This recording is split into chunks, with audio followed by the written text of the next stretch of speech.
All right, we're going to start attaching the walls of our sculpture, so the two sides of it together.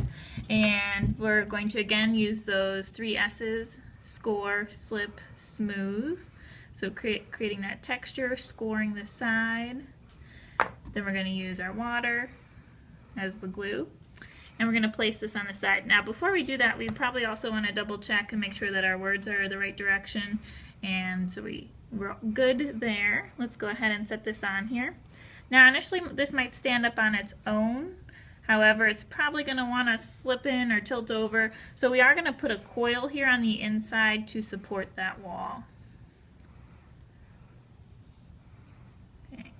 I'll rotate this so that you can get a better view.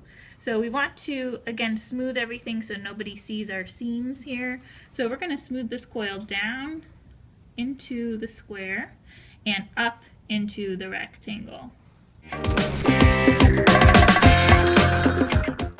Now we don't want to leave this looking like this because that's absolutely disgusting. So we're going to take our finger and some water and smooth that out, or we can use this rounded edge of the wooden tool and smooth away those bumps and grooves.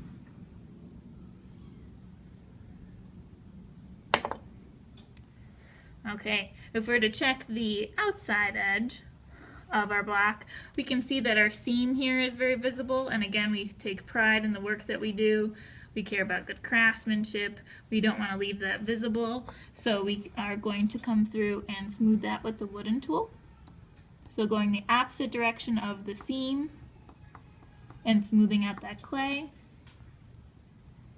And then if we still see bumps are visible, again using that water to smooth it out. And once we get it vertical and upright, we can come back and go through with a finer look, but that'll get us started for now. So this is attached. It should be at a nice 90-degree angle for us. And looking good. So we're going to do the same process on the other side.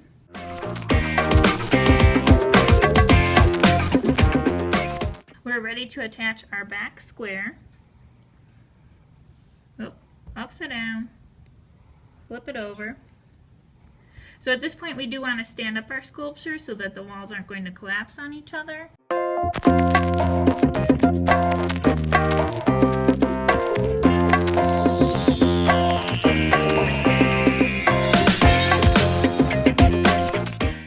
At this time we have to make a decision if we want to leave it open on top so that we can store pencils inside of here, flowers, whatever else we have at home, and close the bottom, or if we want to close the top off and leave it open on the bottom. It's your choice. Think about how you might use this at home. We want to again roll a slab. This one there is no template for like the other slabs because you'll have to custom fit it based on maybe the thickness strips you used or how you join your walls together. Everybody's is going to be a little bit different.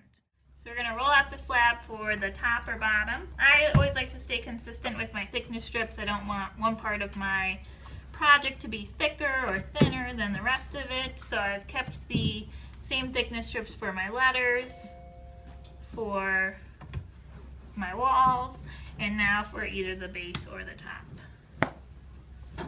Okay, this is rolled out. It looks great. So we're going to go ahead and put our sculpture on here. Since I have the bottom closed on this one, I'm going to spice things up and close off the top here. So I'm going to take my needle tool and I'm just making a light impression around the edge of my sculpture. Okay, after that I'm going to take that back off. And I'm going to use my thickness strip because I want to clean this up a little bit. I want to get a straight edge.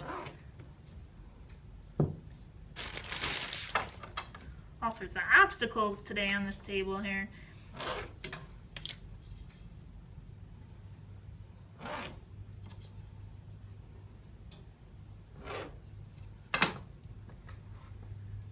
Again, wedging any extra clay, even these little pieces, so that they don't dry out. We can use them for a future project. We want to take care of the resources that we have here. I'm going to return this to the bag.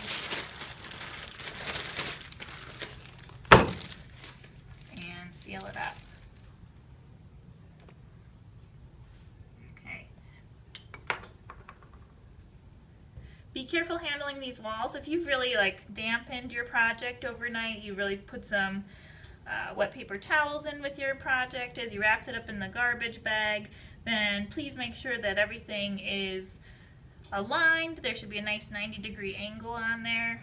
So if we look inside of here, the walls are coming together at a 90-degree angle rather than at a curve. So what are those 3 S's again? We got to score, create those lines and texture,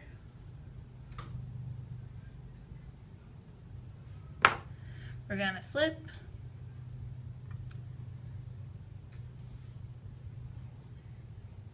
and smooth. And right now there's a little bit of extra here, but rather to have too much than too little. So now I'm just going to clean up that edge. This is totally customized to fit your block. Not everybody's in the class. So it should match up perfectly along those edges. So all we have to do now is smooth.